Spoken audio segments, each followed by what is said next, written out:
there, this is me, Nishi. In today's video, I thought of sharing my notes of machine learning that I have written. I also happen to have written some more, but they are quite sparse. And these are the fundamentals of machine learning as to how dimensionality reduction. And this is a map I created to understand the difference between regression, dimensionality reduction, clustering, classification, and other such main algorithms of machine learning. I'm also thinking to start a playlist where I'll be explaining the concepts of machine learning that I have learned. So far, it's been 7 months since I have learned machine and deep learning. I firstly started with ML from CampusX channel, and I studied the basics and fundamentals as to how machine learning is important. So these are the the first few lectures. Like the tensors come under first 10 lectures, so this is about tensors. I'll start from the most important thing, which is feature engineering. So it's important that we understand how data sets are important, because data sets are raw, and it's important to delve deeper into the data and pre-process it and understand how extraction and other methods like imputation and scaling would affect the data and make it more concise, and in a way that it could perform models and we could draw insights out of it. So this is about feature engineering. There are so many nuances like standardization, normalization. The one aspect I'm facing problem with is to understand the equation behind the problems. For example, there are matrices like r square and adjusted r square, so I need to understand why these equation works in this scenario. I understand this, like the logical aspect as to why this thing works. Like for example, there are 5 assumptions of linear regression. I do understand them completely, and it's mostly theoretical aspect, but I also need to understand why this function works. Like I have even highlighted this text as well. Why spread and variance causes problems.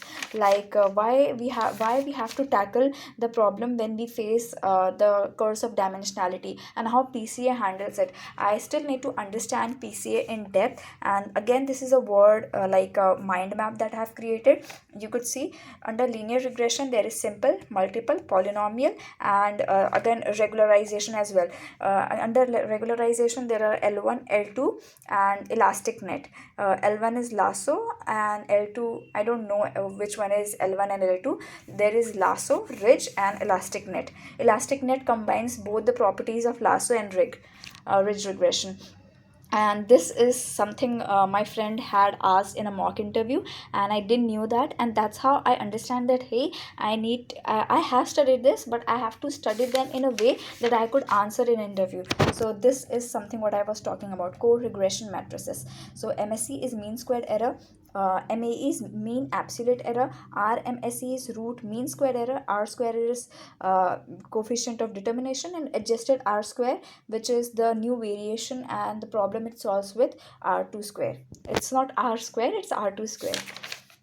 I have also written I was also facing this problem that I was mixing up the terms of classification and clustering, and that's why I wrote that classification uses labels, because it's a supervised learning algorithm, and hence it uses label. It depends on labels. However, clustering is unsupervised learning, and it learns from patterns. So this is something I have written. And again, there are multiple types of clustering algorithms like k-means, k-medioids. DB-scan is a hierarchical one.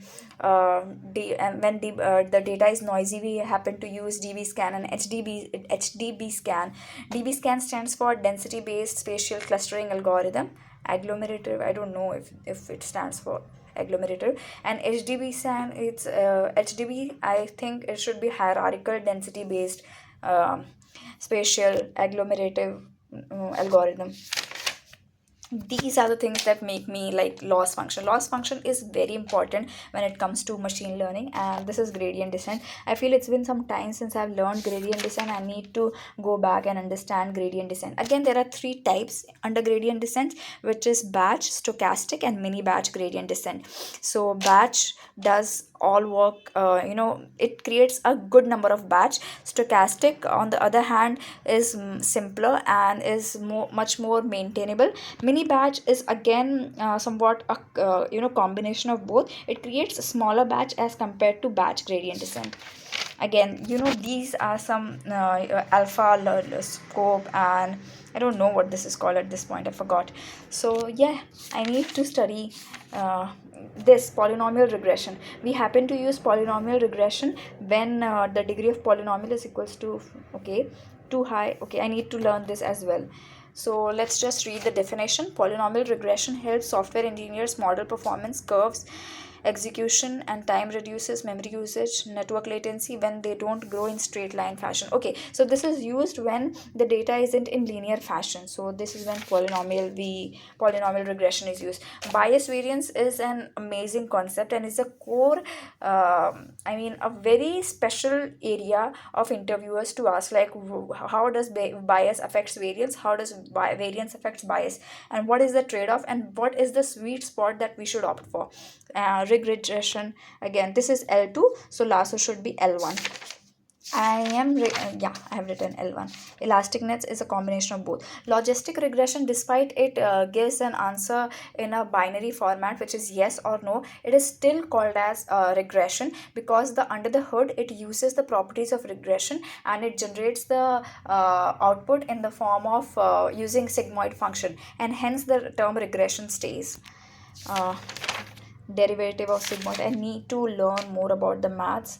I'm looking forward to opt for this playlist, machine learning, like all the maths that you need for machine learning from CampusX. Again, I have studied, but I didn't had fully studied decision trees, and from decision trees there is this other algorithm, random forest, which is generated. It's much powerful as compared to decision tree, because it clubs the power of decision tree, and hence the name random forest comes out of it. Decision tree is nothing but simple if else statement. You could see, like, if this, if that, if this, that. So it keeps on growing.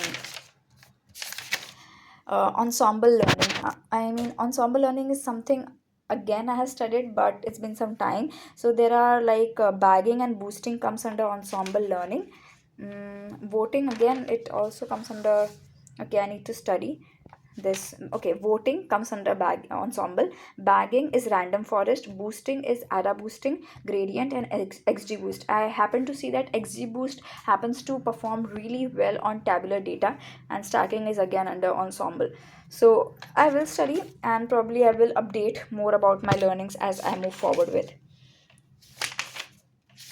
I have written a lot of time about bias variance, SVM, set vector machine, KNN, K nearest neighbor, hyperparameters, ADA boost. So these are at the end of the lectures. These are the concepts that are at the extreme end. K means this comes under clustering. Clustering, again, it's at the end of the lecture. So this is what I'm talking about. This is the hierarchy, the dendrogram. So on the basis of hierarchy, the clusters are made. SVM, agglomerate, how to find ideal number of clusters. So this is a lot of things that one have to go through. SVM is quite simpler, but the equation is scary. So the whole concept of SVM is you have to be as far as this point, like this is X, suppose this is X and this is Y, and we have to create a line to separate them. So SVM, which is set vector machine, how well you could separate those lines that they are far away from each other, like neither X is at the closest, neither Y. I'm not able to explain that clearly, but this is the core of SVM. You could see on CampusX. XG boost, there are so many things to talk about. Euclidean, like in the clustering algorithms, the distance matrices are quietly used, like Manhattan, Jacquard coefficient, Mahalanobis, Euclidean. I don't know if I pronounced that right. Custom transformers is column transformer in scikit-learn is an amazing feature. Like if it wasn't existing, we had to apply the features, like for example encoding and one hot encoding separately, and then merge them manually. With the help of column transformer, we could use different functionalities on each of the columns, and it will result in really beautifully, rather than just applying manually different features to each of the column.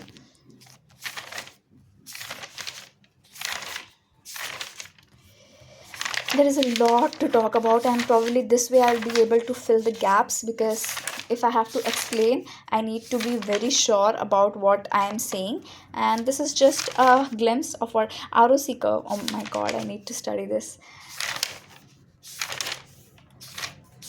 Hopefully I'll be able to add the playlist that I am thinking as of now, and it would be in a much more thoughtful manner, so that I could explain to other newbies, so that way my understanding grows of machine learning. So I came across on Gen AI. Okay, so let's not talk about Gen AI, because that's a whole different ballgame.